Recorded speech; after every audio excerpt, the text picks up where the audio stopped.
跡の美食学。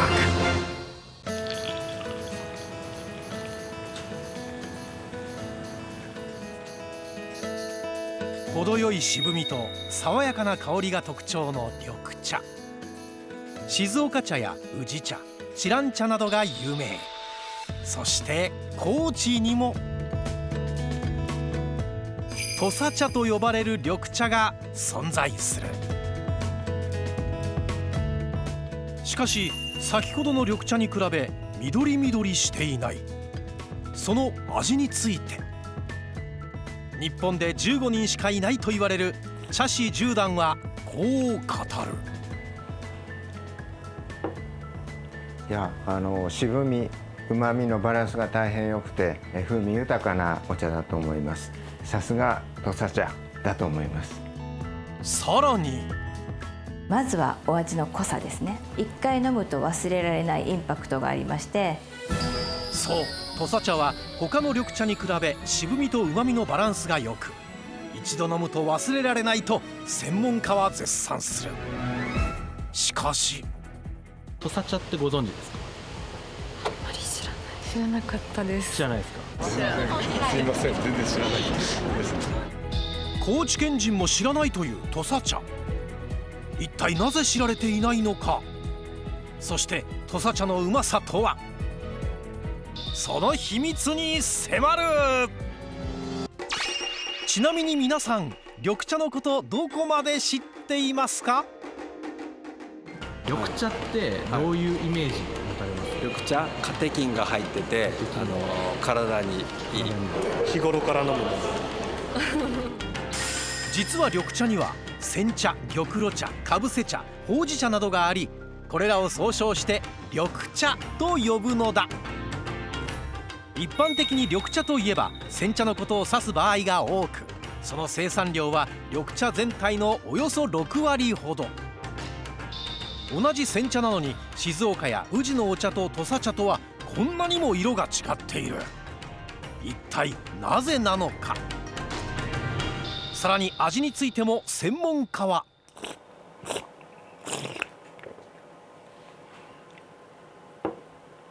いや、渋みうまみのバランスが大変良くて大変まっとうな、伝統的なお茶作り、一生懸命作られているという、ことが感じられる。さすが土佐茶だと思います。専門家も褒めたたえる土佐茶だが、お茶の有名どころと比べ生産量はかなり少ない。美味しいお茶なのになぜたくさん生産しないのか。高知県で一番のお茶の産地、仁淀川町を訪れた。土佐茶作りをしている品原さん。こんにちは。こんにちは。今日はよろしくお願いします。こちらこそよろしくお願いします。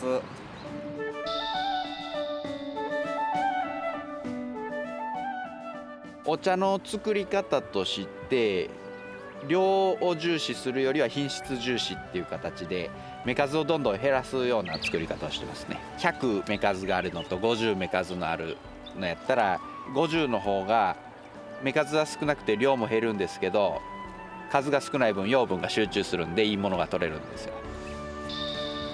量より質を目指したのだという。そしてその栽培方法にも特徴が。ここが茶畑になります。すごい傾斜地ですね。そうですね。高知の茶畑のほとんどがこういう傾斜地にありますね。上り下りするのも苦労しそうなこの傾斜地。しかしこの傾斜地が土佐茶のうまみと渋みの絶妙なバランスを生み出しているという。一つ目のポイントが太陽に当たる時間。お茶のうまみと渋み、それを決めるのは実は太陽の光。植物が成長するのに太陽の光は重要だが、茶葉にとっては天敵にもなる。日の光を浴びすぎると茶葉のうまみ成分が渋み成分に変わってしまうのだ。しかし土佐茶の茶葉はあの傾斜地で育てられる。傾斜地ゆえに日の出が遅く日の入りが早い。そう、太陽に当たる時間が他の茶葉に比べ短いため、土佐茶はうまみと渋みの絶妙なバランスを保てるというのだ。2つ目のポイント、水はけの良さ。水が溜まると根も腐っていいものもできないんですが、こういう傾斜があるともう強制的に水はけのいい土地になっていくので、水は溜まらないことになるので、そういった面ではお茶の生育はとてもいいと思います。傾斜によって土に水がたまらず根が腐らないため強い芽ができるという。強い芽によって土佐茶がどう変化するのかは後ほど。そして3つ目のポイントが霧。日の出が遅く日没の早い山あいの傾斜地では昼夜の温度差が大きくなる。それにより霧が立つのだが、実はこの霧がうまみのポイント。高級茶葉である玉露は通常日の光を妨げるためにシートをかぶせ、うまみと渋みのバランスをとる。一方土佐茶は霧がそのシートの役目をしてくれる。まさに自然の奇跡が土佐茶を生み出すのだ。天然の恵まれた環境がもともと渋みとうまみのバランスを良くする状況なので、深蒸しにしなくても美味しいお茶として出来上がるということですね。深蒸し？摘み取った茶葉は加工場へ運ばれていくのだが、この作業もポイントだという。蒸す工程になります。お茶の製茶の工程の中で一番大事な作業で、この蒸し加減によって味の良し悪しが変わってくる。42、3秒っていう感じなんですけど、秒数で言えば蒸すことで茶葉に含まれる苦みや渋みを抑えていくのだが、太陽の光をたくさん浴びた茶葉は渋み成分が多いため蒸す時間が長くなる。多くの茶葉は深蒸しと呼ばれる80秒ほど蒸す作業を行うのだが、土佐茶の場合はその半分40秒ほど蒸すだけでいいのだ。深蒸しの場合は、やはりよく蒸しますので葉の組織が壊れて、粉っぽくなります。土佐茶の場合は、葉が崩れていませんので、金色透明という言葉がありますが、鮮やかな、透き通った黄色というのが、これもともと日本茶の伝統的な、色の基準、美味しさの基準なんですね。蒸す時間が少ないだけでなく、土佐茶の茶葉は強い芽のため蒸しても茶葉の形が崩れず、茶葉が本来持っている香りそのままで濁りのない金色の透明なお茶になるんだそう。ここで日本茶インストラクターの方に土佐茶の美味しい入れ方を教わりましょう。70度から75度ぐらいっていうのがうまみを感じられる温度帯ですので、お湯のみに移します。だいたい90ミリリットルぐらいのお湯飲みになります。お湯飲みのお湯が手のひらで持てるぐらいになったら、ここで70度近くになります。では移していきます。蓋をして約1分待っていただきます。急須の蓋に穴がありまして、その穴は出口に向かって置いていただくとお湯の対流がいいので、そのようにしてください。ちょっとずつ入れていきます。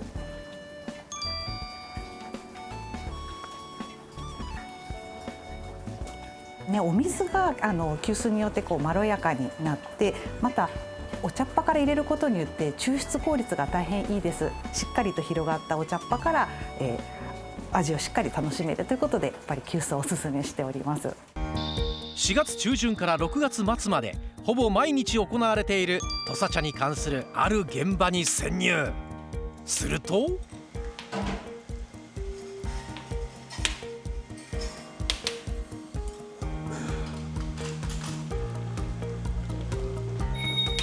お茶の香りを嗅ぎ、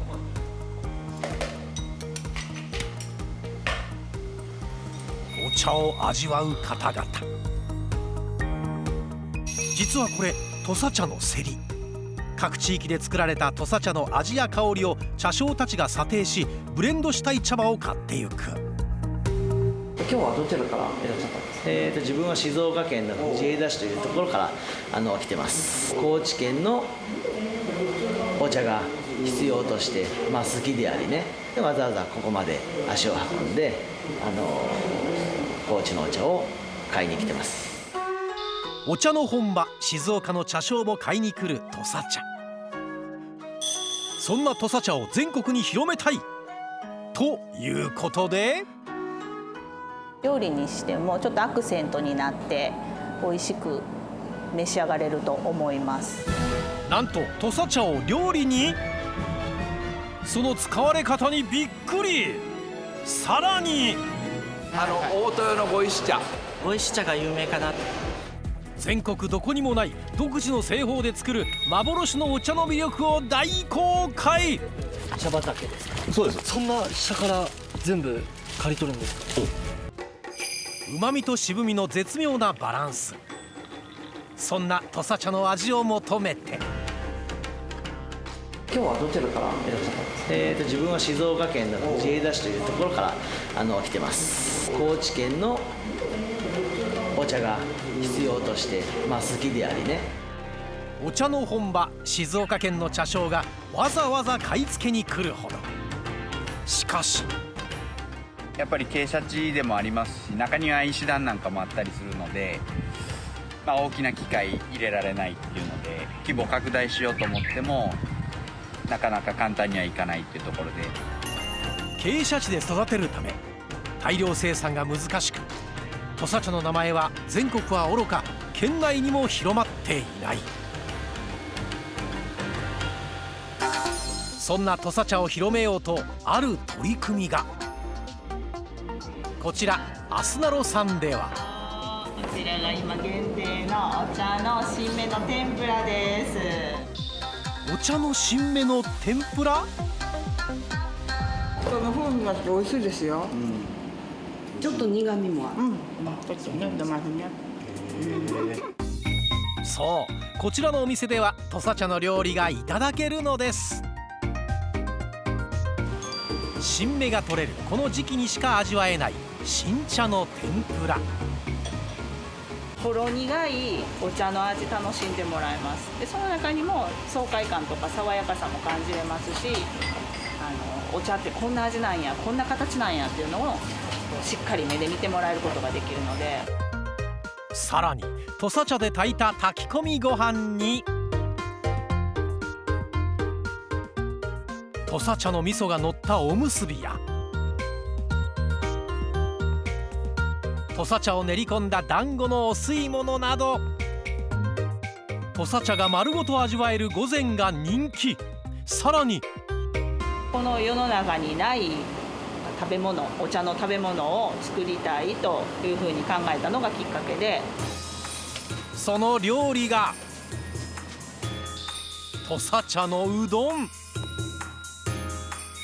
麺に土佐茶を練り込んだ茶うどんは口に入れると土佐茶の風味が感じられると人気。そして土佐茶グルメは他にも。美味しいです、すごく。抹茶とはまではいかないけど、程よいなんか茶葉の風味と。今若い人たちに注目されているのが土佐茶プリン。抹茶よりもほんのり苦みがあり、それがプリンの甘さと相まってやみつきになるんだとか。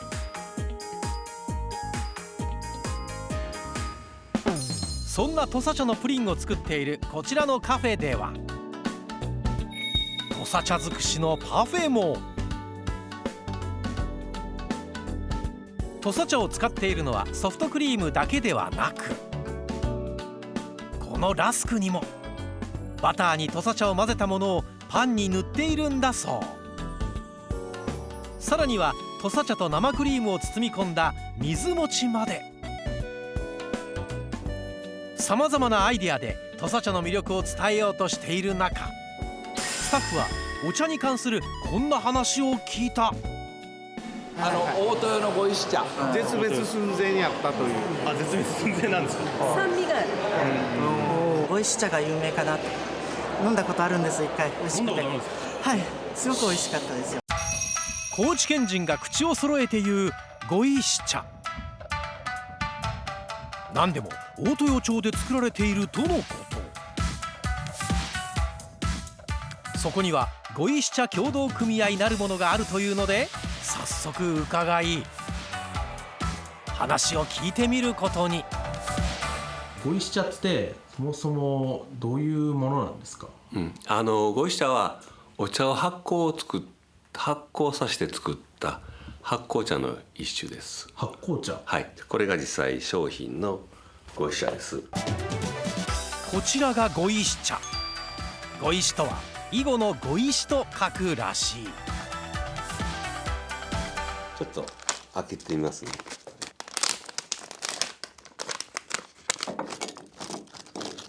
ちょうどこういった黒い塊のお茶です。黒いこれが碁石茶？茶葉とは全く違う黒い塊。じゃあちょっと飲んでみますか。あ、飲んでみたいです。いいですか？はい。一体どんなお味なのか。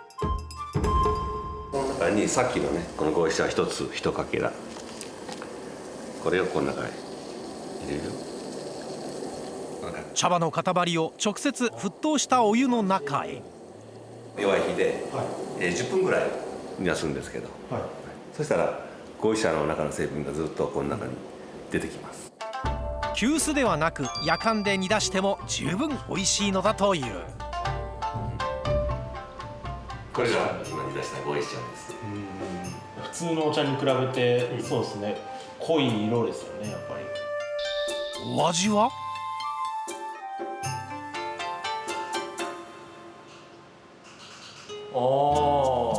酸味がツンっていうのがきて、いいアクセントになってる。そう、碁石茶の特徴は酸味。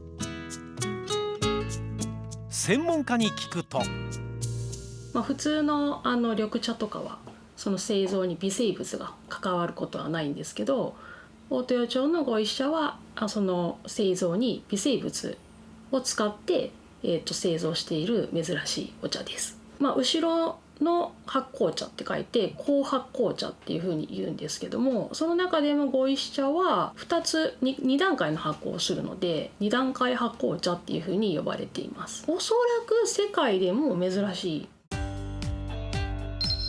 発酵させて作るお茶にはウーロン茶や紅茶などがあり、それらは酵素を使って発酵させる。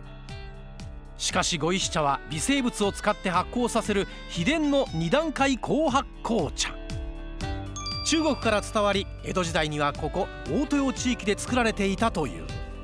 しかし昭和の終わりには1軒のみが栽培をするほど減少。現在でもたった3軒しか碁石茶を生産していない。これ一面全部茶畑ですか？そうです。ここが小笠原さんの碁石茶の茶畑です。今から収穫するというのだが、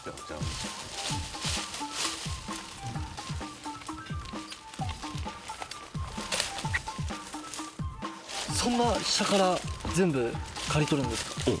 下から30センチぐらいのところで枝ごとこういうふうに。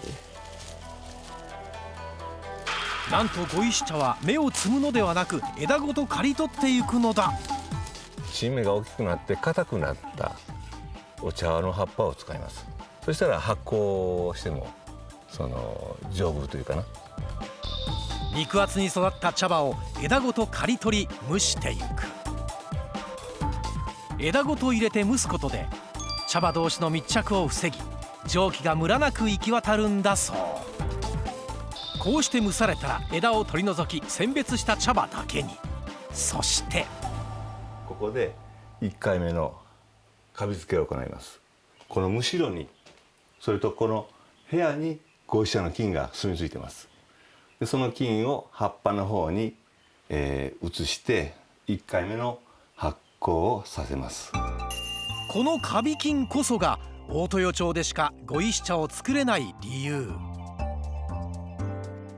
実はこの部屋に住み着くカビ菌、江戸時代から小笠原さん一家が守り続けてきたもの。そう、他では絶対同じものは作れないカビ菌なのだ。カビ菌をつけ発酵を行う際、大量の乳酸菌がつき、先ほどの酸っぱさにつながる。固まった茶葉は3、4センチ角に裁断し乾燥。刈り取りからおよそ60日かけて作られる碁石茶。乾燥させる時に並べられた様子が碁石に似ていることから碁石茶と呼ばれたらしい。そんな碁石茶は最近こんな注目も。動物試験の結果だと、例えばメタボリックシンドロームの改善効果があるとか、脂肪が蓄積するのを抑えるとか、あと大豊町の中学校の子たちに協力してもらって、インフルエンザの感染予防効果があるっていうようなこともヒト試験として報告もされています。健康ブームと相まって最近注目を集め始めているんだそう。高知の地形が生んだ幻の土佐茶、そして何百年にわたり製法を守り続けてきた碁石茶、この2つのお茶は高知の伝統と誇りなのだ。